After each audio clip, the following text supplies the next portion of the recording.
Hello everyone, Assalamu alaikum. Hope you are well.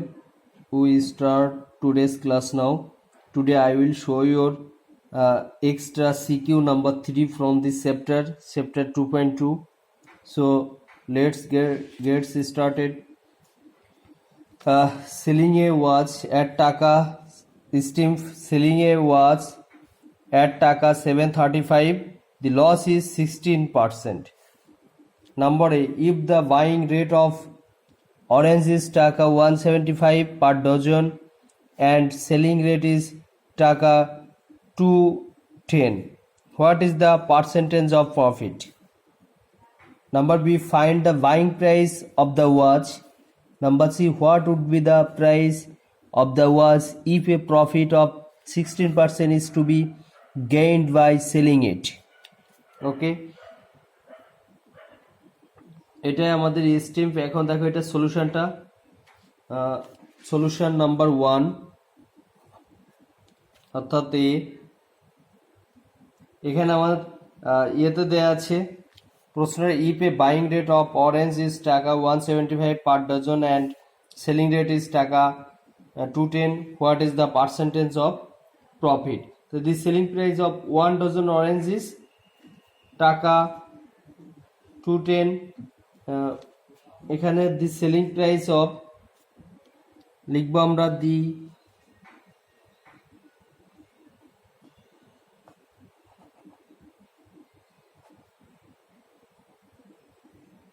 selling price of 1 dozen orange is টাকা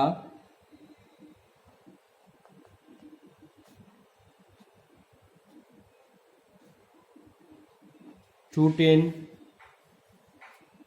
The buying price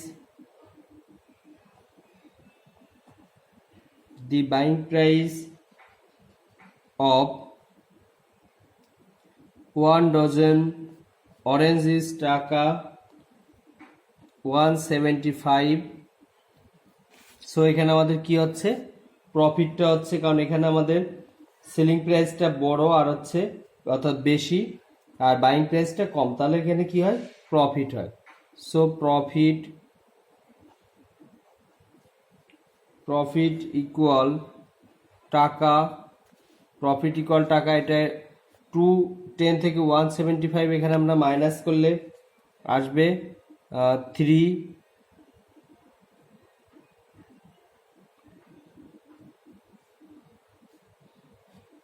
35 অর্থাৎ 5 minus কত 35 টাকা 35।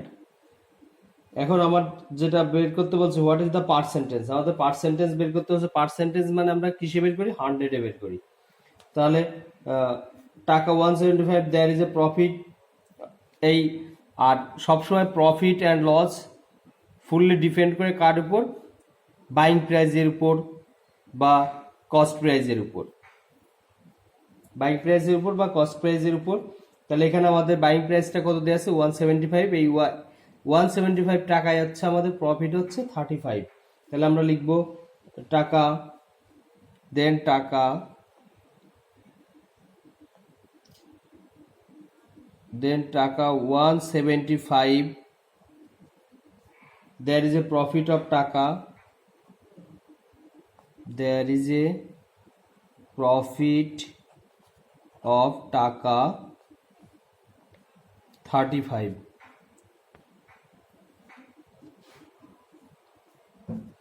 অতএব টাকা 1, there is a profit of টাকা 35 divided by 175, অতএব টাকা 100। পার্সেন্টেজ মানে আমাদের 100-এ বের করতে হবে। প্রফিট অফ টাকা 35 into 100 divided by 175। এখানে কাটাকাটি করলে এটা আসে 5 আর 100 কাটলে আসে 20। তাহলে এখানে আমাদের বের হচ্ছে টাকা 20। So profit is,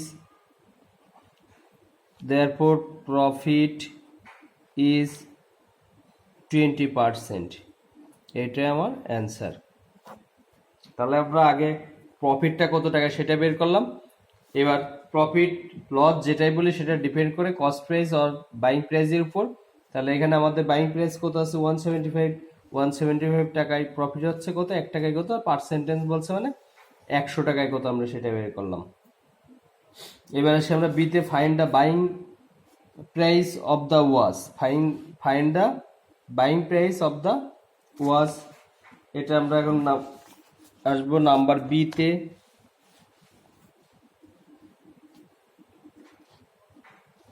number B,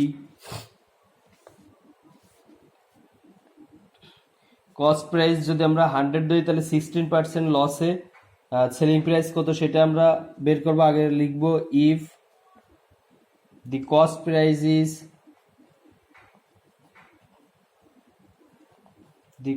price is টাকা 100,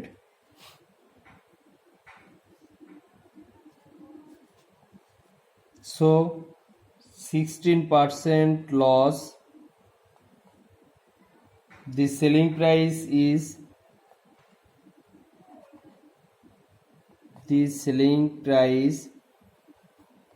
is 100 minus 16 or টাকা 84।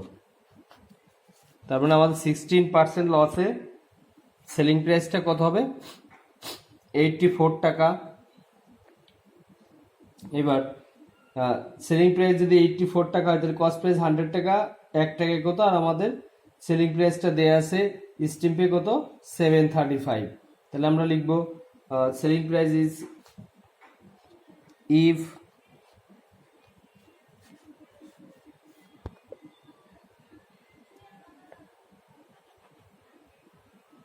selling price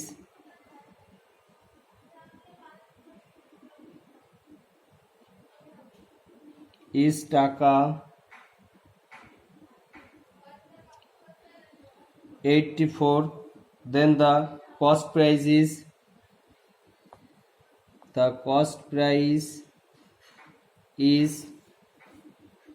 টাকা 100, selling price is টাকা 1, the cost price is টাকা 100 divided by 84, the selling price কত দেয়া আছে আমাদের স্ট্যাম্পে 735,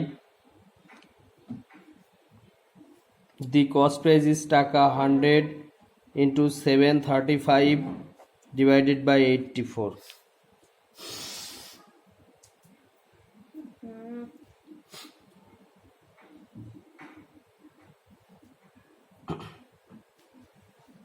এটাকে যদি এখন আমরা কাটাকাটি করি, এটা কাটলে 735, ফার্স্টে আমরা এটা কত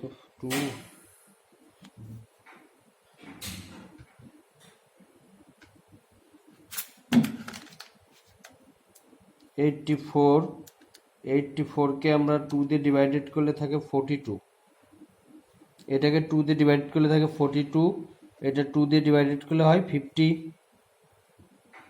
আবার এটা 2 দিয়ে ডিভাইডেড করলে হয় 25, এটাকে 2 দিয়ে ডিভাইডেড করলে হয় 21।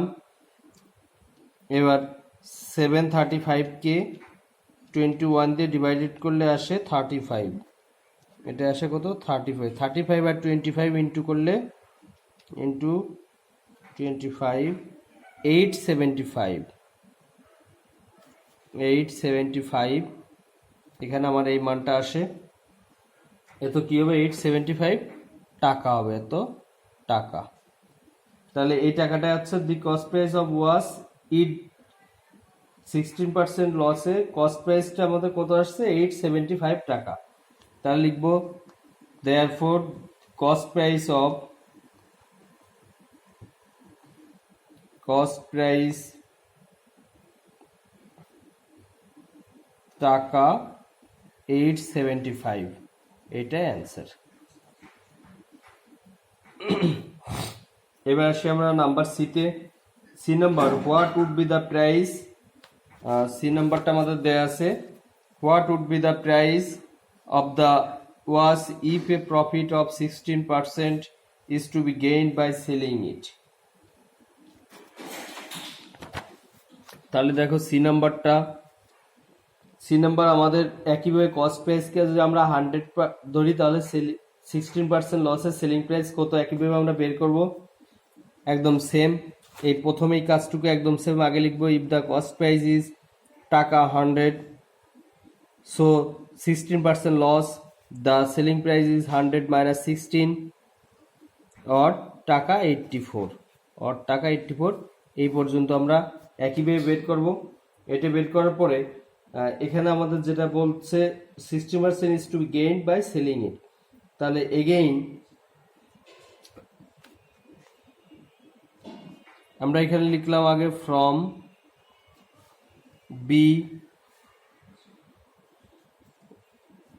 B 16% loss the selling price is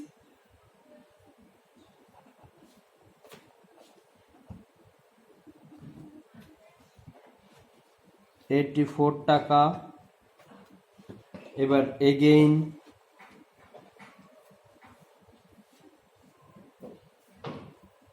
in 16% profit the selling price is টাকা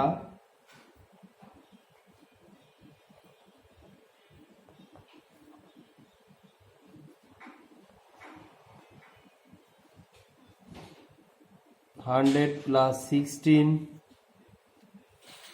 সমান টাকা 116 তাহলে 16% প্রফিটে আমাদের টাকা আসে কত 116 we have to sell was of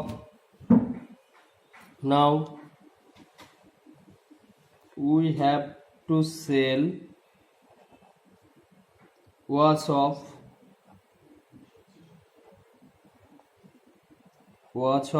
84 টাকা at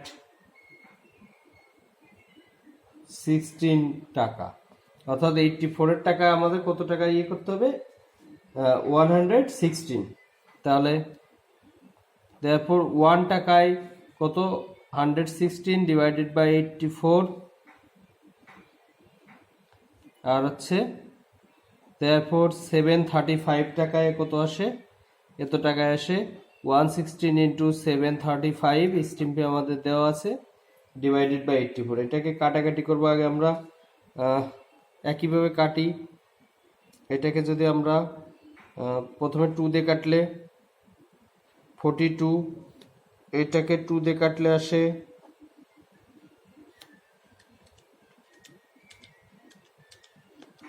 58 আবার 2 দিয়ে কাটলে এটা আসে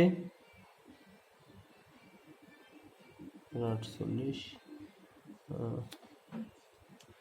আবার এটা আসে কত 29 আর এটা আসে 21 এটাকে কাটলে 35 আর 29 ইনটু করলে আসবে আমার 115 টাকা 1015 অর্থাৎ 1015 এটা আমাদের বের করতে বলছে যে আমাদের আসলে কত টাকায় সেল করতে হবে কত 1015 টাকায় যদি আমরা সেল করতে পারি দেন আমাদের 16% লাভ হবে আদারওয়াইজ লাভ হবে না অর্থাৎ এই প্রোডাক্টটি আমাদের যে দামে আমরা বিক্রি করছি বিক্রি করলে আমাদের 16% লস হচ্ছে তাহলে ওই প্রোডাক্টটি কি দামে বিক্রি করলে আমাদের 16% প্রফিট হবে আগেরটা লসে ছিল তাহলে 16% এই 1015 এই টাকাটাই আমরা যদি বিক্রি করি দেন আমাদের 16% প্রফিট বের হবে ওকে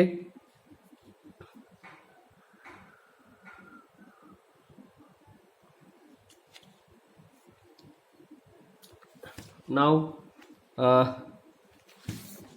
MCQ discuss in MCQ important MCQ like as VAT appropriation VAT এর appropriation আসতে পারে VAT VAT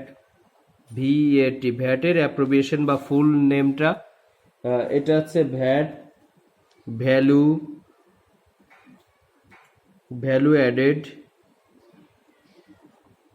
added tax, TAX tax, value added, এটা ক্যাপিটাল এটা দিলে ভ্যালু অ্যাডেড ট্যাক্স। ফুল অ্যাপ্রোবিয়েশনটা আসতে পারে এখানে।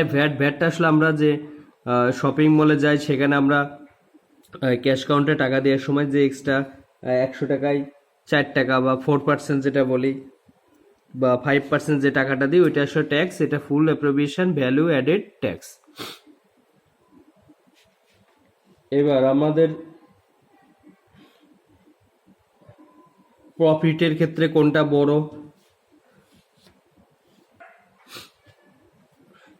এবার ইয়ের ক্ষেত্রে প্রফিটের ক্ষেত্রে আমাদের কি আসে, লসের ক্ষেত্রে কি আসে? যেমন প্রফিটের ক্ষেত্রে আসে selling price minus cost price, লসের ক্ষেত্রে cost price minus selling price, এগুলো আমার এখানে জানতে হবে। তারপরে আসি আমরা প্রফিটের ক্ষেত্রে সবসময় কি বড় হয়? প্রফিটের ক্ষেত্রে selling price greater than cost price, অর্থাৎ প্রফিটের ক্ষেত্রে আমাদের সবসময় সেলিং প্রাইসটা বড় হয় আর কস্ট প্রাইসটা ছোট হয়, অর্থাৎ বিক্রির দাম বেশি হয় আর কেনা দাম কম হয়। একইভাবে যদি আমরা উল্টা সিম্বল ইউজ করি, এটা এদিকে দেই, তাহলে তখন কি হচ্ছে? লস হবে, কারণ আমাদের কেনা দাম বেশি বিক্রি দাম কম। অর্থাৎ একটা জিনিস তুমি 5 টাকায় কিনছো 2 টাকায় বিক্রি করছো, তাহলে 3 টাকা কি হবে? লস হবে। লসের ক্ষেত্রে এটা আসে। এখানে ছোট ছোট যে অঙ্কগুলা করবা, পার্সেন্টেজের অঙ্কগুলা MCQ এর জন্য। এবার এখানে প্রশ্ন আসতে পারে profit or loss depends on what? Profit আর লসটা কিসের উপর ডিপেন্ড করে? কস্ট প্রাইসের উপর। প্রফিট লস যেটা হোক না কেন আমাদের কিসের উপর ডিপেন্ড করে? Cost price. এটার উপর প্রফিট লস দুইটাই আমাদের ডিপেন্ড করে। তারপরে ভ্যাট মিন্স তো আমি বললাম এখানে এটা। আবার এভাবে আসতে হবে, the tax which is paid at fixed rate with the cost price of the product, এটা এভাবে আসতে পারে।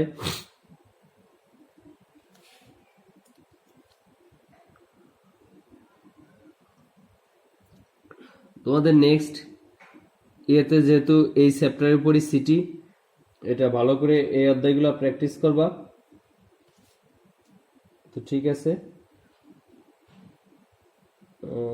এখানে আর দু একটা MCQ যেরকম আসতে পারে আমি বলি। যেমন একটা আইটেম, যে কোনো একটা আইটেম বট 75 টাকা আর সোল্ড যদি থাকে 90 টাকা, তাহলে what will be the profit or loss? তাহলে এখানে আমাদের লস হয়েছে না প্রফিট হয়েছে? এখানে দেখো সোল্ড 90 টাকা আর বট 75 টাকা, অর্থাৎ বেশি দামে বিক্রি করছে, তাহলে আমাদের কি হবে? প্রফিট হবে। প্রফিট কত টাকা হবে? 90 থেকে 75 মাইনাস করলে কত? 15। তার মানে আমাদের 15 টাকা কিন্তু এখানে কি হবে? প্রফিট হবে। এরকম ছোট ছোট কিছু অঙ্ক থাকতে পারে, যেমন the cost price is double of selling price, then what will be the percentage or loss? তার মানে এখানে আবার খেয়াল করো, the cost price is double of selling price, অর্থাৎ কস্ট প্রাইসটা কেনা দামটা বিক্রি দামের চেয়ে কি দ্বিগুণ। তাহলে কত পার্সেন্ট আমাদের লস হবে? কত পার্সেন্ট লস হবে? এখানে কিন্তু আমাদের 50% লস হবে। খেয়াল রাখো কত পার্সেন্ট লস? 50% লস হবে। ওকে, থ্যাংক ইউ।